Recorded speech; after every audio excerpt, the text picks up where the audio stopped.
Kalau enggak pakai ini, pakai landing pad ini. Ini buat mendarat. Jadi kita tahu posisi tadi terbangnya di mana, posisi baliknya di mana. Gitu. Karena susah loh. Kalau ini kan baru deket ya. Kalau ini udah 1 kilo dari sini, balikinya ke sini itu yang mana? Gitu. Nah, caranya ya itu tadi. Kalau nggak pakai mat, pakai ini tanda. Orang Apanya? Jangan. Jadi kita jaga lah.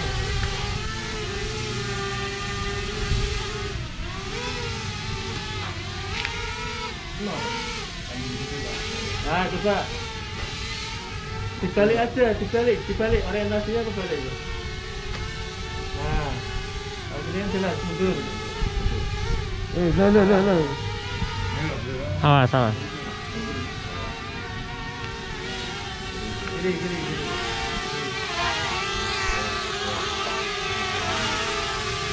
Kameranya bagus. Terus kameranya diarahin ke bawah. Kamera ke bawah sih. Ngene apa ngene? Kiri ya? Kiri. Tapi agak lama sensornya. Oke. Ya delay pasti tetap aja. Mau apa sih?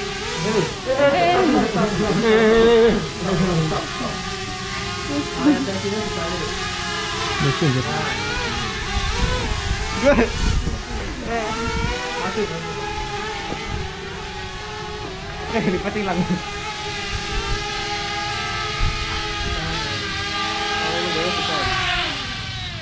Mantap. Nggak ditahan mendaratnya, cuma disuruh turun. Akhirnya dia mati pas di bawah situ. Maksudnya tadi nggak ada berhentinya kan? Kalau ditahan terus tombolnya pas turun, dia akan berhenti di sini, akan berhenti sejenak, terus baru mendarat. Ini tadi nggak? Nah, bentar, saya jelasin sebentar. Oh ini dia ngasih informasi altitude zone nearby Ahmad Yani International Airport. Udah tahu ya Pak. Oh ini. Oke Pak. Tapi sini nggak kelihatan ini. Baterainya udah berapa Pak? 51. Nah, ini tadi yang nanya nyari drone ini, find my drone. Nah, langsung ketemu di sini. Tapi syaratnya baterainya masih nyala. Kalau ini Pak, berarti di suaranya itu ya. Coba ya. Ini saya juga. Nah, kita bisa cari pakai suara.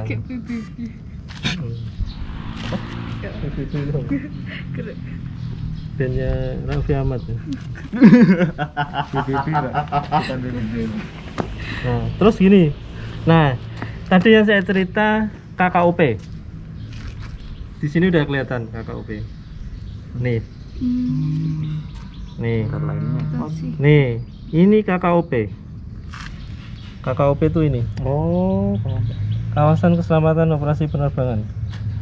Terutama yang di merah ini, ini prohibited, dilarang. Kalau yang biru ini restricted kayaknya. Kalau yang orange controlled. Yang hitam Pak? Ini sama kayaknya. Ini nggak tahu saya. Sama kayak biru Pak. Nah kemarin saya di Rumah Sakit Karyadi itu sudah nggak bisa terbang sama sekali. Padahal itu jauh loh dari sana. Ya itulah. Nah kalau kalian nanti terbang mau nyalain di dalam sini, ya udah. Kalau nggak mau nyala ya udah, bukan drone-nya yang salah, jangan dijual drone-nya. Itu karena ini masuk area ini, kawasan keselamatan operasi penerbangan. Jadi bukan salah drone-nya. Dan ini sedunia. Kalau kita ke Jakarta, ini juga berlaku nanti di sini di mana? Soekarno-Hatta ini juga berlaku. Cuman karena kita nggak kesana kan nggak kelihatan. Oke, terus nah ini juga ada prosedur take off otomatis. Nih, yang di sini nih. Ini kalau kita tekan, dia nanya dulu, serius nggak nih mau terbang? Serius Pak? Nah, ya udah ini tekan. Ditahan Pak? Nah, ya. Mau terbangin beneran. Nah. Tapi dia cuma segitu aja. Tergantung kita mau kemana nanti ya. Kayak kalimat apa ya? Kita mau kemana? Udah kita turunin dulu. Ini banget sih. Ini ada apa? Oh. Oh iya, bentar. Terus ini, kalau kita udah terbangnya udah terlalu jauh,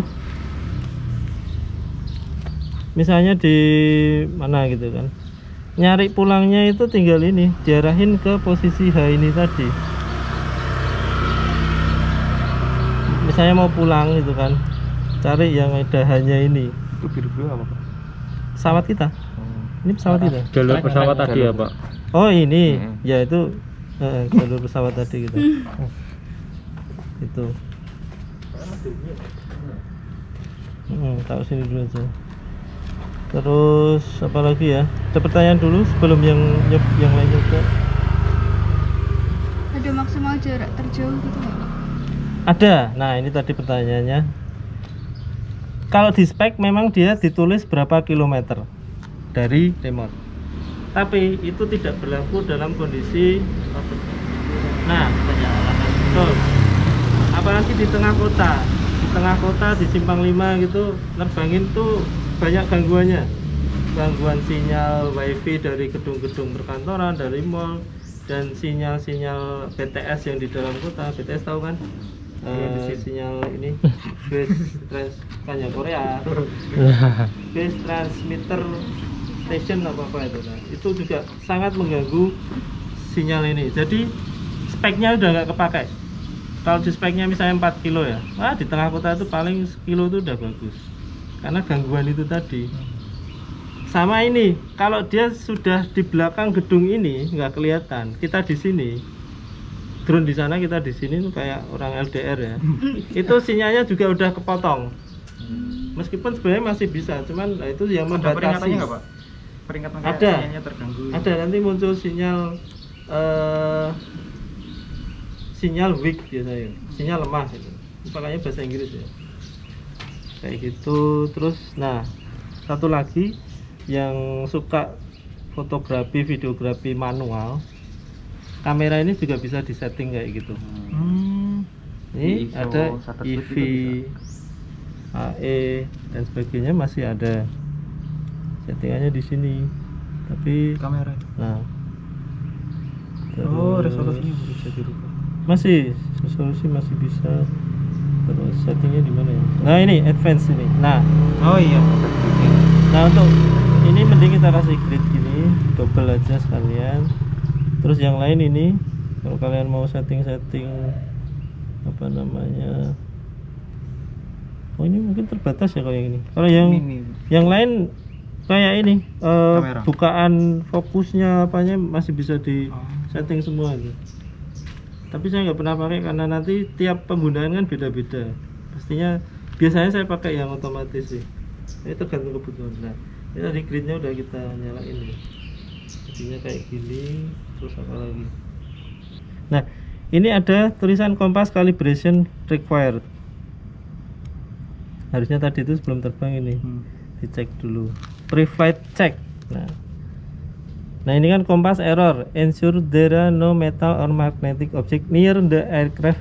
Nah, jadi kalau take off si drone ini jangan dekat ini material yang berbahan logam.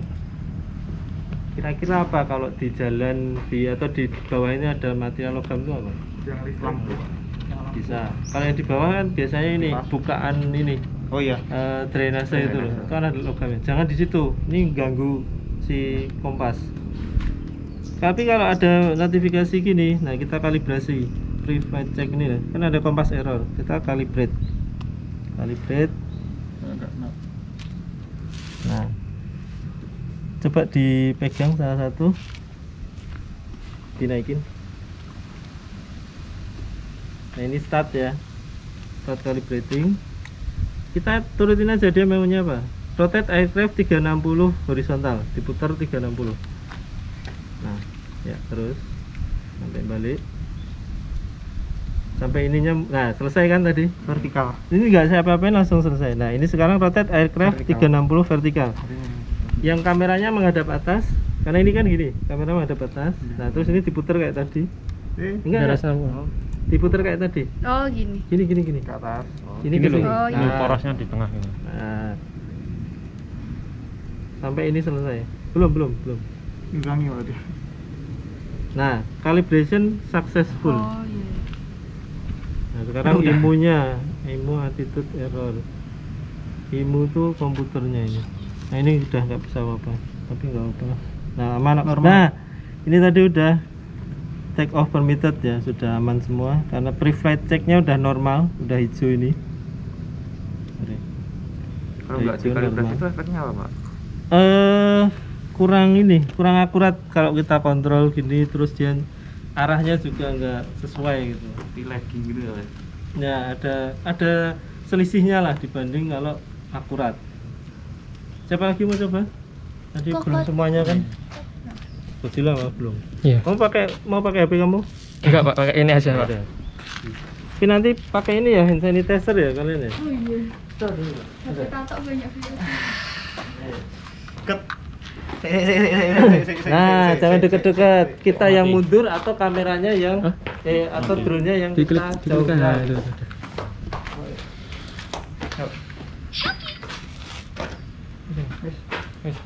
Naik. Kita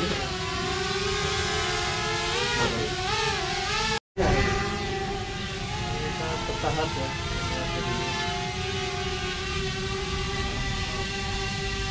Nah, satu tips, drone itu kalau untuk video jangan di-zoom, kalau udah merekam jangan ngerekamnya gini. Wah, itu pusing itu yang lihat nanti. Iya Pak. Nah, kita bisa pelan-pelan aja gini. Nah, balik itu bisa mundur. Bisa orientasinya dibalik, terus diarahin kita.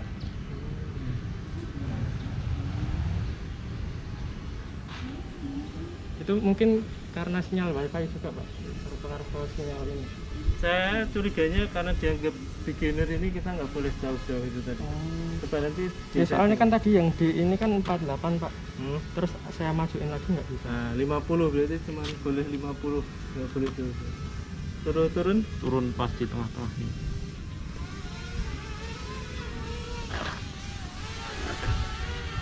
Mundur.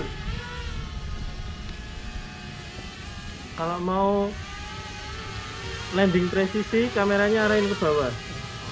Nah, terus kamu mendaratnya lihat di situ.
Kalau distance ini jarak drone terhadap posisi ini home pointnya. Terus ini baterai juga ada di sini. Ini saya jelasin ini karena persis dengan yang punya kita satunya itu. ada baterai 80% sama di sini. Ini 89 kan? Beda. Harusnya sama. Nah, terus kalau ini di sini ada EV. Ini apa istilahnya EV itu? Yang brightness-nya itu loh. Expose. Expose sudah. Nah, ini dikurangi ini aja. Nah, kuranginya di sini.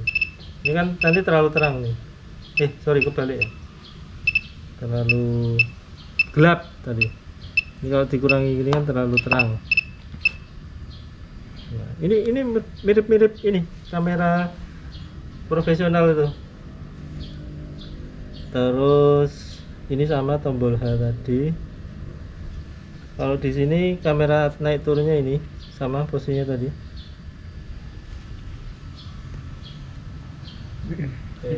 Tombol pause buat apa, Pak? Kalau ini Yang lagi merah itu loh, ngerekam, Pak. ya. Oh. Kalau ngerekam kita hentikan dulu, makanya pause. Terus dia itu sebenarnya ada ini. Nah, ini modenya ada banyak di sini.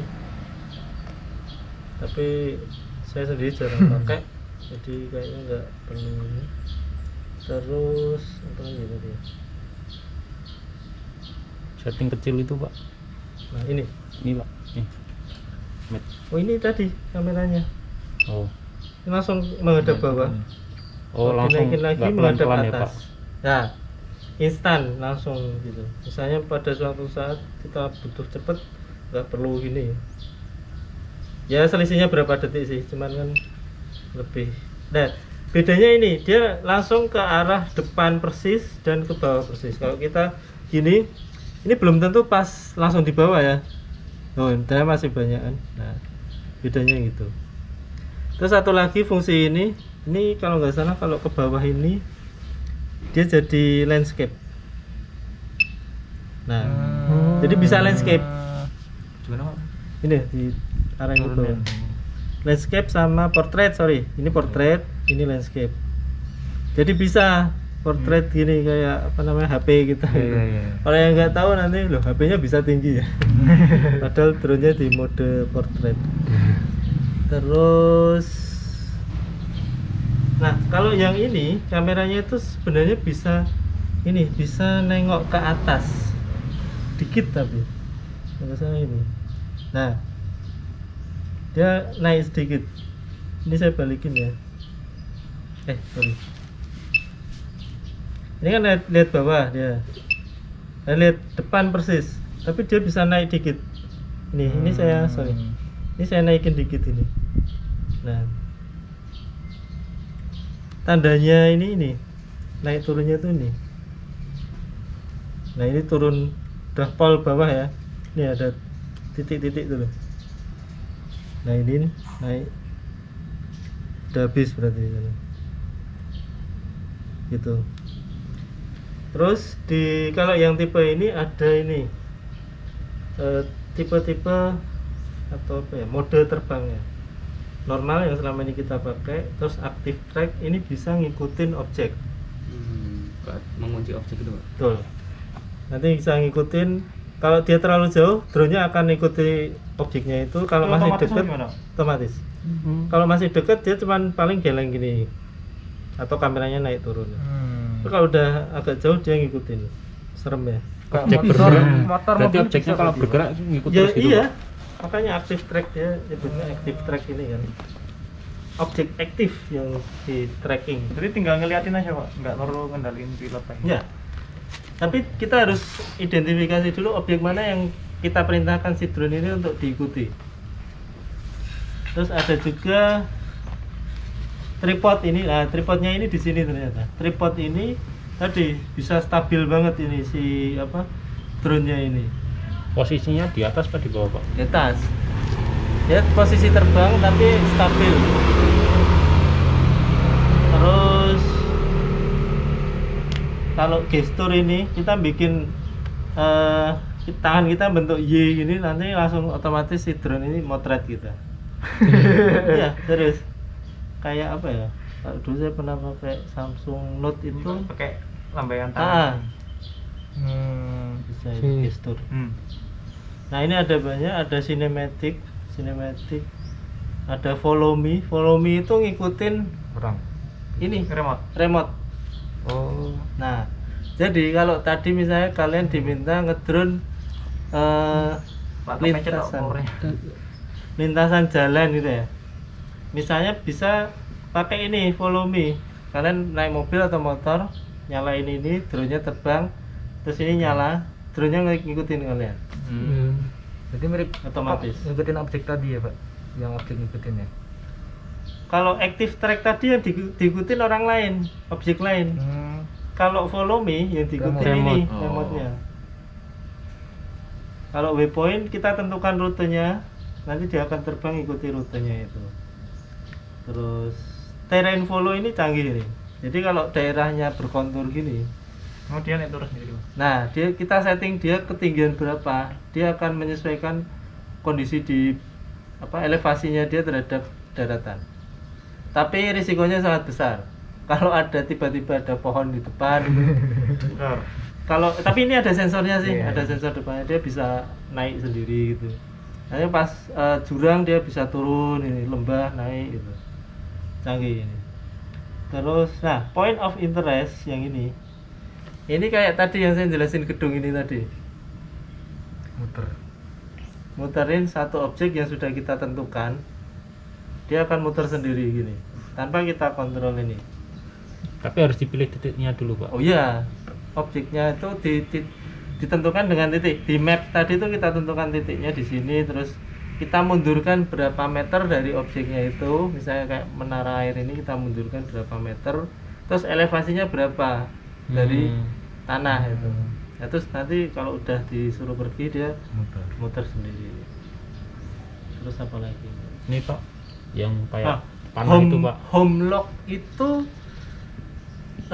kalau nggak salah ya, saya juga belum pernah pakai. Itu digunakan kalau kita pakai ini, menerbangkan drone di atas kapal, di laut, di sungai atau di apa. Kayak yang di My Trip My Adventure itu pakainya mode itu. Jadi dia home point-nya bisa pindah-pindah. Kalau tadi kan home point cuma di sini ya. Satu titik. Nah, satu titik yang sudah kita tentukan, bukan kita tentukan, sudah teridentifikasi atau terekam sebelum dia terbang. Nah, kalau home lock ini bisa relatif, bisa pindah-pindah. Tapi saya sendiri juga belum pakai. Terus Mungkin kalau jembatan course lock saya juga belum pernah pakai. Nah, cuman semua yang ada di sini tadi ini tingkat risikonya juga tinggi karena ini sudah kita pasrah ke drone-nya ini. Kita cuma menentukan modenya, silakan terbang kemana dengan prosedur yang sudah dia ketahui, misalnya kayak sensor ada halangan ya dia hindari dan sebagainya. Kita udah nggak di luar kendali kita, tapi masih bisa kita arahin ini. Masih bisa. Gitu. Terus apa lagi? Quick shot ini kayak ini loh yang biasa-biasa di vlogger itu drone-nya dekat terus tiba-tiba jauh. Shoot. Nah, itu quick shot. Oh, ini kayaknya juga ada sih. Tadi kok kita nggak nemu ya. Coba dong. Oke. Mau coba? Ini berarti Nah ini, sorry. Ini ada tulisan beginner mode ya. Saya curiga ini tadi masih beginner mode. Beginner mode ada saya in beginner mode, the aircraft can only fly within a 30 radius Iya, Pak. Hanya of the dapat home 300. point Iya. at significantly slower speed. Jadi nggak bisa kencang. Iya, tadi yang kayak tadi Nah, itu, Pak. Kalau ini dinyalain, kita masuk beginner mode. Nah, ini cuma dimatiin aja sih. Nah, tadi saya nyari itu belum nemu ya. Terus kalau settingan di sini yang tombol yang ada titik 3 ini loh. Ini tekan aja. Nah, ini muncul ini. Banyak settingannya, nanti sambil jalan kita pelajari. Ada untuk remote, ada untuk setting kualitas kamera, ada si baterainya, informasinya. Nah, ini tadi. Di sini ada critical battery warning yang saya sebutkan tadi. Alarm tadi itu cuman bunyi ini. low battery warning. Jadi dia belum critical, masih kita anggap low baterainya ini di 20, tapi sebenarnya masih bisa nih. Saya kasih berapa 36% pun bisa sampai maksimal berapa ya? Saya lupa. 50%. Ini kalau kita mau hemat bener-bener ya, mau sayang baterai gitu kan. Nah, ini kasih 50%, nanti dia 50% bunyi alarmnya. Tapi standarnya dia minimal 15, kalau saya biasanya 20% aja, jadi biar nggak bikin panik lah. Nah, setelah low battery warning ini muncul, nanti muncul juga critical battery warning. Itu paling parah itu, jangan sampai critical battery warningnya ini bunyi ya. Terus apa lagi? Nah, ini ada time to discharge. Discharge itu kebalikannya ngecas. Itu tadi yang saya sampaikan. Si baterai ini bisa mendicas, mengurangi kapasitasnya sendiri. Ini. Jadi 10 hari setelah tiap 10 hari dia di discharge. Jadi jangan kaget kalau ini sekarang dicas, sebulan lagi mau dipakai loh kok habis. Wah, soak nih, beli lagi.